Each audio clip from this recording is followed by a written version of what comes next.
Hello दोस्तों, आज के इस वीडियो में बात करेंगे हम अमीनो एसिड्स के बारे में। हमने इससे पहले बात की थी प्रोटीन्स, लिपिड्स और कार्बोहाइड्रेट के बारे में।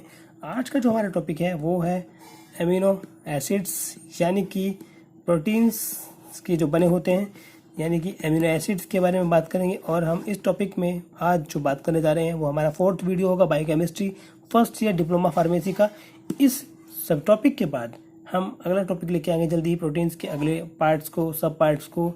तब तक आप जुड़े रहिए, देखते रहिए हमारे इस प्रोफेसर DK कुलकर्णी चैनल को और बने रहिए हमारे साथ। स्टार्टिंग करते हैं बड़े बगेलेट के फॉलिक एसिड अमीनो एसिड्स की क्लासिफिकेशन और उसके सब पार्ट को।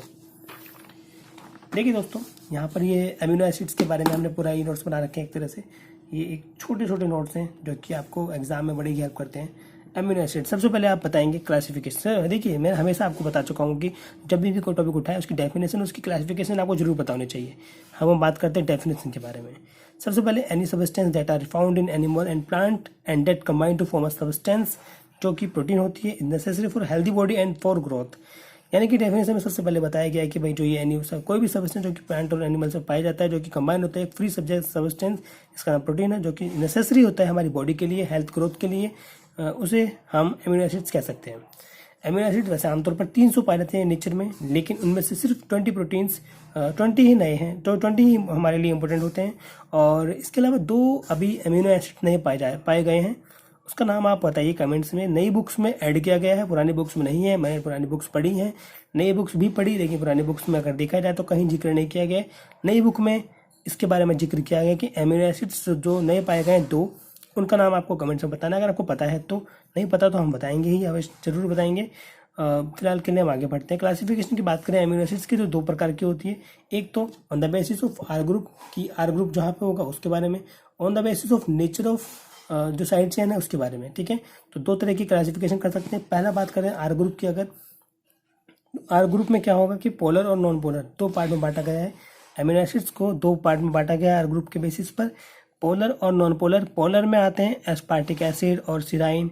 इसके अलावा नॉन पोलर में आता है एलेनिन, ल्यूसिन और वेलिन। देखिए, ये आर ग्रुप के बेसिस पर पोलर नॉन पोलर में बांटे गए 2 एग्जाम्पल, यानी कि आपको आसानी से समझने में हेल्प करनी चाहिए। समझना चाहिए कि क्लासिफिकेशन 2 प्रकार की है, एक आर ग्रुप के बेसिस पर, दूसरा नेचर ऑफ साइड चेन के बेसिस पर। पहले हम बात करें आर ग्रुप की। आर ग्रुप 2 प्रकार के होते हैं, सब divided part, polar non polar. Polar में 2 एग्जाम्पल, नॉन पोलर में 3 एग्जाम्पल। ठीक है, इस तरह से याद करना, समझना है। आप जब खाली बैठे हो तब रिवीजन करें, रिपीट करें, मन में याद करें, तो आप काफ़ी लंबे समय तक इसको ध्यान रख सकते हैं, एग्जाम में लिख के आ सकते हैं और गलत नहीं होगा आपसे। बात करें सेकंड क्लासिफिकेशन नेचर के बारे में, तो amino acid with aliphatic side chain first, पहला पार्ट है इसका सब पार्ट। दूसरा है कंटेंट, जिसमें OH ग्रुप होगा। तीसरा है जिसमें S सल्फर ग्रुप होगा। चौथा है जिसमें एक एसिडिक ग्रुप होगा। चौथा है एक बेसिक, इसका नेचर के बारे में बात की गई है। और चौथा, 5वें के बाद एरोमेटिक और इम्यूनो एसिड्स की एक चैन होगी। देखिए, on the basis of nature की जब हम बात करते हैं तो इस तरह से इसको 3 और 3 6 7 पार्टों में बांटा गया है, और जबकि आर ग्रुप में 2 पार्ट में बांटा गया, पोलर नॉन पोलर में। अगली वीडियो में बात करेंगे हम किसी दूसरे टॉपिक में। देखिए, इसमें आपको सिर्फ क्लासिफिकेशन याद करनी है। हम अभी क्लासिफिकेशन याद करने की कोशिश करें, डेफिनेशन याद करने की। एटलीस्ट हमको पता तो हो कि फैमिली क्या है इसकी। फैमिली पता होगी, हम आगे की बातों को आराम से समझ पढ़ लिख करके लिख सकते हैं, क्योंकि बड़ा ही आसान है उसके बाद, क्योंकि इंपॉर्टेंट सबसे क्लासिफिकेशन है। और जबकि एग्जामिनर भी आप सबसे पहले आपके क्लासिफिकेशन पे ध्यान देता है, इसलिए आपको क्लासिफिकेशन पता होनी चाहिए। अगर आपको क्लासिफिकेशन नहीं पता होगी, आप यकीन करिए आप नहीं लिख के आ सकते जब तक कि आपको बेसिक नहीं पता, क्लासिफिकेशन नहीं पता। परिवार जानते हो आप पूरा, किसी भी चीज़ का, अमीनो एसिड्स हो, प्रोटीन हो, कार्बोहाइड्रेट्स हो, लिपिड्स हो, जब तक कि आपको उसका परिवार के बारे में नहीं पता है आप नहीं लिख सकते। और जब परिवार के बारे में पता होगा तब आप बना करके काफ़ी हद तक सही लिख के आ सकते हैं, कि आपको एकदम बेसिक नॉलेज तो होगी। इसके बाद हम इस वीडियो में इसके बाद इस टॉपिक के अमीनो एसिड्स के डीपली पार्ट्स को लेके आएंगे जल्दी ही।